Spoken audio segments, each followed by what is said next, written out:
আসসালামু আলাইকুম ওয়া রাহমাতুল্লাহি ওয়া বারাকাতুহু। আলহামদুলিল্লাহ, আজ আমি অত্যন্ত গুরুত্বপূর্ণ ছোট্ট একটি ভিডিও নিয়ে আপনাদের সঙ্গে হাজির হয়েছি। এই ভিডিওটিতে আমি আলোচনা করব, গত জুমায় আমি একটি ছোট্ট আমল আসরের নামাজের পর আপনাদেরকে করতে বলেছিলাম। এই আমলটি করার পরেই এক সপ্তাহের মধ্যেই, অর্থাৎ গত জুমার পরে এই জুমাতেই আল্লাহ তাআলা আমাদেরকে একটি ফল দান করেছেন। এটির ফল আমরা পেয়েছি। অত্যন্ত গুরুত্বপূর্ণ ভিডিওটির আমলটি অবশ্যই আপনাদেরকে অনুরোধ করব সম্পূর্ণ দেখার জন্য। কোন আমলটি আপনারা করবেন, বিশেষ করে যারা অভাব অনটনে কিংবা চাকরি বাকরি কিংবা আপনারা অশান্তির মধ্যে আছেন, যাদের দোয়া কবুল হচ্ছে না, তারা এই ভিডিওটি অবশ্যই সম্পূর্ণ দেখবেন। আমি অনুরোধ করছি, দয়া করে সকলে এই ভিডিওটিতে এখনই একটি করে লাইক দিন। চ্যানেলটি যারা সাবস্ক্রাইব করেননি, দয়া করে সাবস্ক্রাইব করে বেল বাটনটি অন করে রাখবেন, যাতে করে আমাদের নতুন ভিডিওগুলো আপনি মিস না করে ফেলেন। চলুন আমরা সম্পূর্ণ ভিডিওটি থেকে বিস্তারিত জেনে নেই। আমি আপনাদেরকে যে আমলটি করেছিলাম সেটি আপনাদের সামনে তুলে ধরছি। জুমার দিন আসরের পরের আমল আমি করেছিলাম। জুমা মুসলমানদের সাপ্তাহিক বিশেষ ইবাদতের একটি দিন। এই দিনের ইবাদতের ফজিলত অন্যান্য দিনের তুলনায় কিন্তু অনেক বেশি।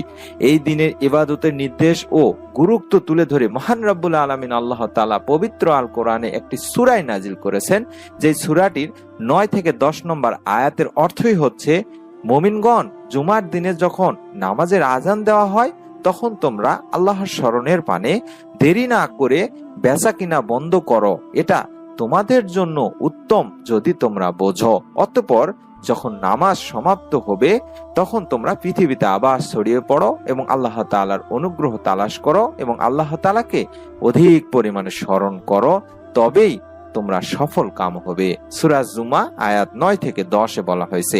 অর্থাৎ জুমার দিনের বিশেষ কিছু আমলের মধ্যে আপনাদেরকে এই একটি আমল করতে হবে, সেটি হলো আসর থেকে মাগরিবের মধ্যে আমল করতে হবে। এই সময় আপনাদেরকে অবশ্যই বিশ্বনবী সাল্লাল্লাহু আলাইহি সাল্লামের ছোট্ট কিছু দরুদ পড়তে হবে। অপরটি হলো আসর থেকে মাগরিবের মধ্যবর্তী সময়ে অবশ্যই ইবাদত বন্দেগীতে আপনাকে নিয়োজিত থাকতে হবে এবং একটি দোয়া পাঠ করতে হবে।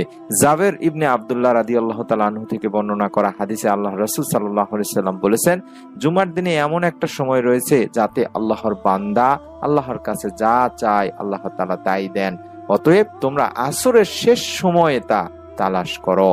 এটি আবু দাউদ এবং নাসাই শরীফের একটি হাদিস। অবশ্যই অবশ্যই আল্লাহ তাআলা এই সময় দোয়া কবুল করবেন। সুবহানাল্লাহ, সুবহানাল্লাহ, সুবহানাল্লাহ। আবু হুরায়রা রাদিয়াল্লাহু তাআলা আনহু থেকে বর্ণনা করা আল্লাহ রাসূল সাল্লাল্লাহু আলাইহি সাল্লাম বলেছেন, জুমার দিনে এমন একটি সময় আছে, সেই সময়টায় যদি কোনো মুসলিম নামাজ আদায়রত অবস্থায় থাকে এবং আল্লাহ তাআলার কাছে কিছু চায়, তবে অবশ্যই আল্লাহ তাআলা তাকে তার চাহিদা বা দোয়া কবুল করবেন। এবং এরপর রাসূল সাল্লাল্লাহু আলাইহি সাল্লাম তার হাত দিয়ে ইশারা করে সময়টির সংক্ষিপ্ততার ইঙ্গিত দেন। বুখারী শরীফে বলা হয়েছে। এছাড়াও আব্দুল্লাহ ইবনে সালাম রাদিয়াল্লাহু তাআলা আনহু বর্ণনা করেছেন, শুক্রবার বা জুমার দিন আসরের পর থেকে সূর্যাস্ত পর্যন্ত দোয়া কবুল করা হয়। এটি বিখ্যাত সিরাত গ্রন্থ জাদুল মাওয়াদেও বর্ণিত আছে, জুমার দিন আসরের নামাজ আদায়ের পর দোয়া কবুল হয়। সুবহানাল্লাহ, সুবহানাল্লাহ। এছাড়াও তিরমিজিতেও একই কথা বলা হয়েছে। ইমাম আহমদ রাহমাতুল্লাহ আলাইহি একই কথাই বলেছেন। আসরের শেষ সময় বলতে কোন সময়টি? অর্থাৎ আসরের শেষ সময় বলতে সূর্য ডোবার আগ মুহূর্তের সময়টি। জাবের ইবনে আব্দুল্লাহ রাদিয়াল্লাহু তাআলা আনহু থেকে বর্ণিত আল্লাহ রাসূল সাল্লাল্লাহু আলাইহি সাল্লাম বলেছেন, জুমার দিনের 12 ঘন্টার মধ্যে এমন একটি মুহূর্ত বা সময় রয়েছে, যদি কোনো মুসলিম এই সময় বা এই মুহূর্তে আল্লাহ তাআলার কাছে কিছু প্রার্থনা করে, তাহলে মহান আল্লাহ তাআলা ও সর্বশক্তিমান আল্লাহ তাআলা তাকে তা দান করেন। এই মুহূর্তটি তোমরা আসরের শেষ সময় অনুসন্ধান করো। আবু দাউদ হাদিস নম্বর 1048। এছাড়াও আমি আপনাদের কাছে যে আমলটির কথা বলবো সেটি আমি আপনাদের সামনে তুলে ধরছি। জুমার দিন দোয়া কবুল হয়, এটি আমরা কম বেশি সকলেই জানি। আল্লাহ তাআলার কাছে আপনি যদি আপনার চাহিদা পূরণের জন্য আসরের থেকে, অর্থাৎ জুমার দিন আসর থেকে শুরু করে মাগরিবের আগ পর্যন্ত সময়ে আপনি যদি আল্লাহ তাআলার কাছে, মহান রব্বুল আলামিন আল্লাহ তাআলার কাছে বেশি বেশি প্রার্থনা করেন, তাহলে আল্লাহ তাআলা আপনার সেই চাওয়া পাওয়া এবং আপনার অবশ্যই কাঙ্ক্ষিত চাহিদাগুলো আল্লাহ তাআলা পূর্ণ করে দিবেন ইনশাআল্লাহ। হাদিসের যে হাদিসগুলো বললাম, এই হাদিসের বিশুদ্ধতায় আপনারা একটি বিষয় হয়তো স্পষ্ট হয়ে গেছেন, যে আসর থেকে শুরু করে আপনাকে সূর্য ডোবা পর্যন্ত, অর্থাৎ মাগরিবের আগ পর্যন্ত আমল করতে হবে, দোয়া দরুদ তাসবিহ তাহলিল পড়তে হবে। এই সময় আল্লাহ তাআলা দোয়া কবুল করে থাকেন। এবার আসুন যে দোয়াটি আমি করেছিলাম সেটি, আর এই দোয়াটি হলো জীবিকা নির্বাহের জন্য বা অভাব অনটন কিংবা দারিদ্রতা থেকে দূর করার জন্য, পরিবারে অশান্তি থেকে দূর করার জন্য, টাকা পয়সা পাওয়ার জন্য, ধনী হওয়ার জন্য এই দোয়াটি মূলত আমরা করেছিলাম। এই দোয়াটি রাসূল সাল্লাল্লাহু আলাইহি সাল্লাম নিজে শিখিয়ে দিয়েছিলেন একজন সাহাবী বা একজন জনৈক ব্যক্তিকে। এই দোয়ার মাধ্যমে সেই সাহাবী আল্লাহ তাআলার অশেষ মেহেরবানিতে ধনী হয়ে গিয়েছিলেন। আল্লাহ তাআলা তার এত পরিমাণ ধন সম্পদ দান করেছিলেন যে সে ধন সম্পদ সে কিভাবে নিয়ন্ত্রণ করবে, কিভাবে সে খরচ করবে সেটি বুঝতে পারছিলেন না। সুবহানাল্লাহ, সুবহানাল্লাহ। আল্লাহ তাআলা চাহে তো দিনী ভাই বোনেরা আপনি চিন্তাও করতে পারবেন না, যারা চাকরি পাচ্ছেন না তারা দেখবেন অনেক বড় একটা চাকরি হয়তো বা পেয়ে গেলেন, কারণ আল্লাহ তাআলা এই আমলের বদৌলতে আপনাকে আপনার কল্পনার বাহিরে থেকে রিজিক দিবে। অর্থাৎ আপনি যেটি কল্পনা করতেছেন সেই কল্পনার বাহিরে থেকে রিজিক দিবে। কোনো মানুষ কল্পনাই করতে পারবে না কোথা থেকে আপনার এই রিজিকটা আসলো। এমন সুসংবাদ আল্লাহ তাআলা দিবেন, এমন ফল আল্লাহ তাআলা আপনাকে দিবেন। আমলটি করতে হবে জুমার নামাজের আসরের পর, অর্থাৎ জুমার দিন আসরের নামাজের পর থেকে শুরু করে মাগরিবের আগ পর্যন্ত। আমি নিয়মটি সুন্দর করে আপনাদেরকে বুঝিয়ে দিব, লিখে দিব ইনশাআল্লাহ। তার আগে আমি আপনাদেরকে দোয়াটি শিখিয়ে দিচ্ছি। এই দোয়াটি পড়তে হবে, যে দোয়াটি বা যে দোয়ার প্রার্থনার বরকতে ফেরেশতাকুল এবং মানব জাতিদেরকে আল্লাহ তাআলা জীবিকা দিয়ে থাকেন। আল্লাহ তাআলা তাদের অবশ্যই অভাব অনটন এবং বিভিন্ন ধরনের সমস্যা থেকে দূর করে দেন এই দোয়ার মাধ্যমে। হুজুর আকরাম সাল্লাল্লাহু আলাইহি সাল্লাম এই দোয়াটি বলেছেন। দোয়াটির বাংলা উচ্চারণ হচ্ছে সুবহানাল্লাহি ওয়া বিহামদিহি সুবহানাল্লাহিল আযীম ওয়া বিহামদিহি আস্তাগফিরুল্লাহ। আমি আবারো বলছি, সুবহানাল্লাহি ওয়া বিহামদিহি সুবহানাল্লাহিল আযীম ওয়া বিহামদিহি আস্তাগফিরুল্লাহ। এই দোয়াটি আপনাদেরকে পড়তে হবে। এই দোয়ার বাংলা অর্থটি আমি বলছি, আল্লাহ তাআলার পবিত্রতা বর্ণনা করছি এবং তার প্রশংসা গীতির সাথে তাকে স্মরণ করছি। মহান রব্বুল আলামিন আল্লাহ তাআলার পবিত্রতা বর্ণনা করছি এবং তার প্রশংসা বর্ণনার সাথে আল্লাহ তাআলার নিকট ক্ষমা প্রার্থনা করছি। সুবহানাল্লাহ, সুবহানাল্লাহ। এবার সুন্দর করে নিয়মটি শুনে নিন। প্রথম কাজ হচ্ছে জুমার দিন আসর থেকে শুরু করে মাগরিব পর্যন্ত এই দোয়াটি আপনাদেরকে পড়তে হবে। দোয়াটি পড়ার আগে অবশ্যই আপনাদেরকে 3 বার দরুদে ইব্রাহিম পড়ে নিতে হবে, যেটি আমরা নামাজের বৈঠকে পড়ে থাকি, দরুদ শরীফ আর কি, সেটি 3 বার আপনাদেরকে পড়ে নিতে হবে।